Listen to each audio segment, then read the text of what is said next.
What's up YouTube, Christo here, and I've got another collection video for you. This time it's kind of my, I don't know, let's say leftovers from A to Z. I've been clumping together artists that I have numerous releases from together, and I still have a few more of those to do, but here I'm going to go through and just talk about artists I only have like 1 or 2 12 inches by. The rest will be in my collective videos and my 7-inch videos. So these are kind of my alphabetical order, the way that I keep them on my shelf. You know, just it depends how you categorize them with, you know, first name, last name, etc., and what is technically a first name and last name and a stage name, etc., etc.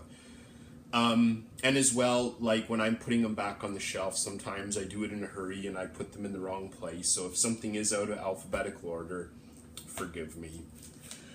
So let's get into this because it's going to be a long one. First one, very controversial artist, the legendary G.G. Allin. I think this is a really good record for someone that is kind of an entry-level G.G. Allin fan like myself. Maybe I'm a little bit more than an entry-level fan, but I'm definitely, you know, not an expert with his music. He released a lot of stuff with a lot of different people under a lot of different names, and I don't really know a heck of a lot of, you know, who did what with who, etc. This, though, I think is, for a pretty accessible album, this is really good. I believe this is technically a compilation of live tracks that was presented as an actual album.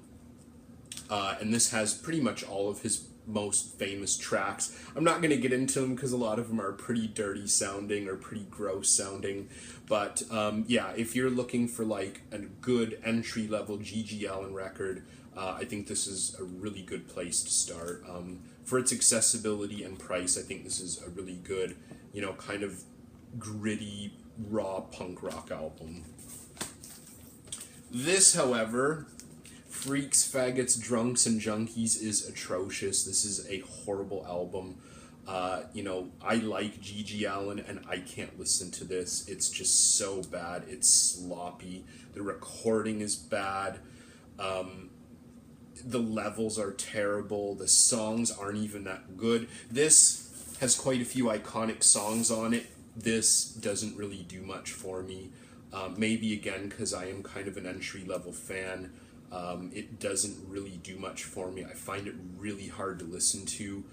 I basically got it because I wasn't overly familiar with it, and I found it for a really good price. But, you know, I got it in my collection. It was like 15 Canadian, which, you know, isn't really that much. So, whatever. It is pretty bad, though. Angels of Light, We Are Him. This is Jira, I believe it's pronounced, from Swans. This is his, basically his act that he formed after Swans broke up, and it kind of makes sense because most Angels of Light is kind of that dark, gothy, rock, folky kind of sound that Swans had right before they broke up. Unfortunately, I'm not really a big fan of that era. There's a few Angels of Light tracks that I do enjoy, honestly, but none of them are really on here. I got this because it is a later Angels of Light record, 2008, I think. 2007. So I was hoping for maybe a little bit different of a sound, but it's not that much. I don't know. I don't particularly like it, but I found it for cheap. A lot of Angels of Light records are very, very valuable and collectible. This one isn't, though. Whatever, maybe I'll give it another spin when I'm a bit more into folk or goth or whatever, but at the moment, not really a genre I'm particularly interested in. Angry Samoans, Inside My Brain. This is a fairly recent pickup, just in the last couple months. This is a drastic plastic reissue on colored vinyl. I believe it's referred to as Blood Red. Good pressing, sounds good. Drastic Plastic, you know, usually do pretty good jobs. It is also numbered out of 1 1500. I've got 1405. It's good. It's really short. I think it's like 12 minutes long or something. There's only 6 tracks. And they do, like, for a Samoans track to be over 2 minutes is usually a stretch. This, though, Back from Samoa, is, in my opinion, their absolute greatest achievement. An older friend of mine in high school who was really into punk rock, especially early American punk rock, West Coast as well, got me into these guys. He lent me their CD, that's the discography. I can't remember the name of it now. It's like 20 years ago. But Back from Samoa was basically the stuff that I liked the most. And this was, again, repressed recently, the last year or so, and had to get it. Drastic Plastic as well, and again, sounds really good. A little bit longer. There's a few more tracks on this, but it's still, I think it's under 30 minutes long. This one also numbered. I've got 121 out of 1500 down in the bottom corner. This is really great, and both of these, I believe, are still around for very decent prices. So if you're looking for some really good American hardcore, early West Coast hardcore, that's an awesome place to go. Ariel Pink's Doldrums, beautiful record, very beautiful, kind of like somber, Doldrums, depressing, miserable, very lo-fi, very raw, very gritty, very emotional record. I really enjoy this. I think this is, it's very different from what Ariel Pink's doing today, and even from his, kind of breakout stuff that he did years before. I really like this. I think this is really good background music. It's just, I don't know, everything just flows into each other so well. Really beautiful record, very, very reasonable price as well. You can get this very readily. Highly recommend checking this out for some really good, kind of lo-fi indie, I don't even know what you would call it, left field, I guess. Everything here is like synthesized. He does like beatboxing and uses, keyboards and synths and stuff, which is really cool. I like this album, and it kind of blows me away that this came out 2001, 2003. That's crazy, because like back then I didn't even know who Ariel Pink was. But this is the record that got me into him. Ariel Pink's Haunted Graffiti, Before Today. This is definitely like his push into the mainstream, which, he's released a few critically acclaimed albums. I don't think he's like the biggest thing in the pop world or anything, but his name's definitely out there, which is cool. The guy's been around for a long time making music and had a lot of struggles and whatnot. So, good on the guy. He's getting some success, getting some credibility. Round and Around, I love it. I absolutely love that track. Beverly Kills and Fright Night also on this, great tracks. I can't say I love this start to finish, but it's a pretty good record, and it does have an incredibly different sound than Doldrums. This is much more well produced. There's live instruments. He has a backing band and whatnot who are pretty good.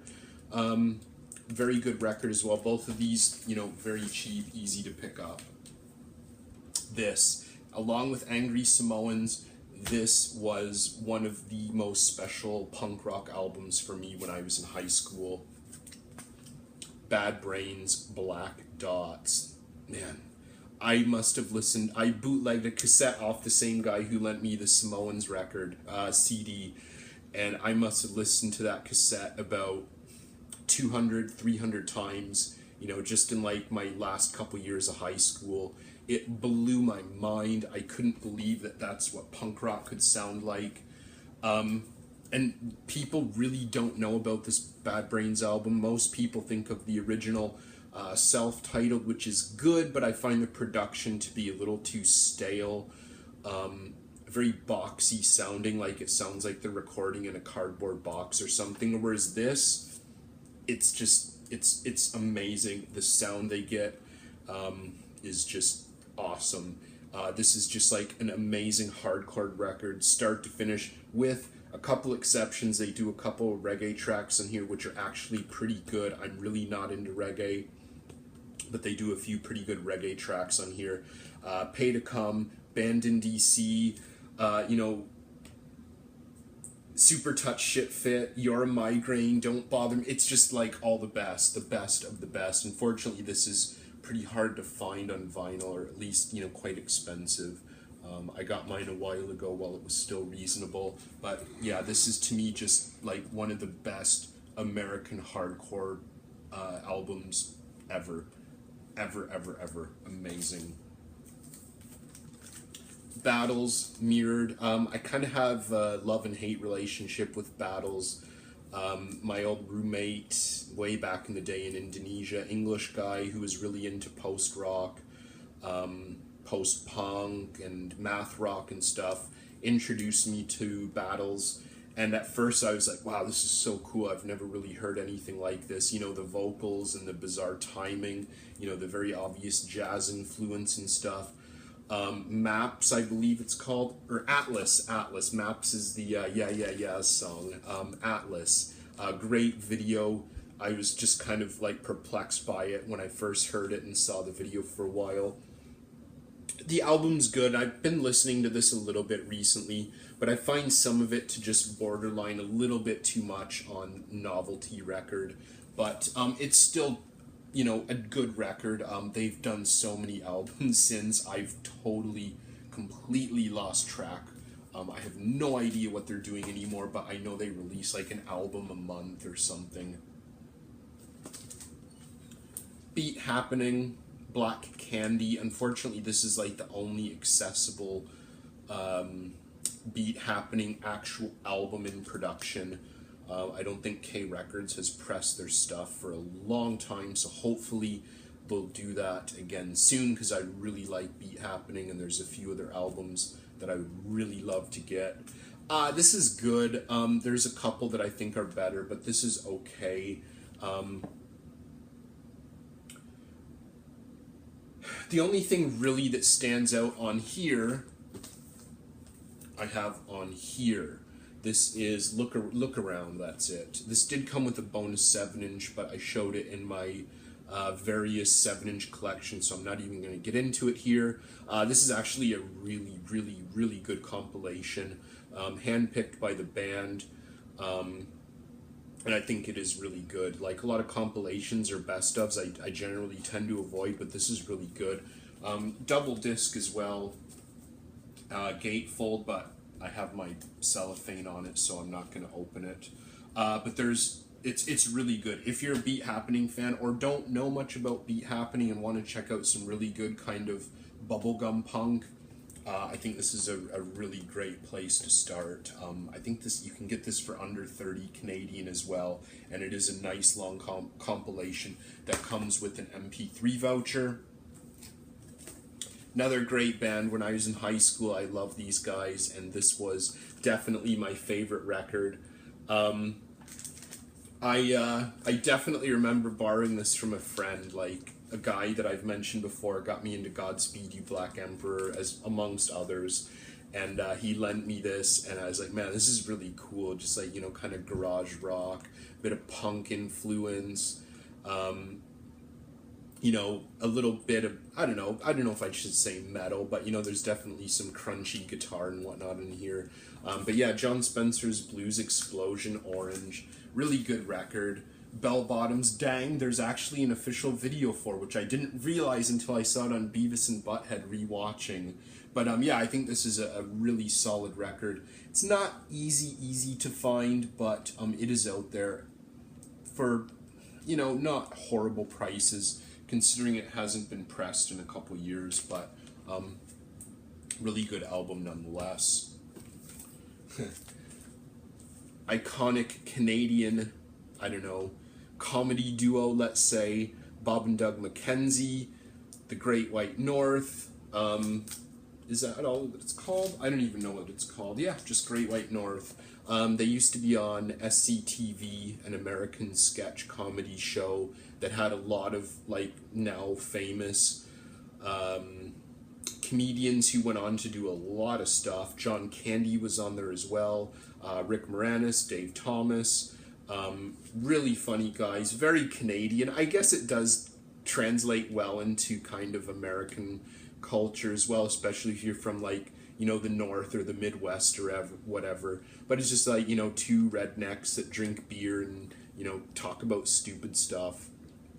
One of my few used kind of vintage records I've picked up. I've not had much luck. I think with kind of the hot vinyl market, a lot of people are reselling stuff or selling it with very high price tags attached. I think I only paid like $4 or something like that from a local store, which is really nice. And I did listen to this. I just picked it up a couple weeks ago, and I can't say it like, you know, split my sides, but I thought it was fun.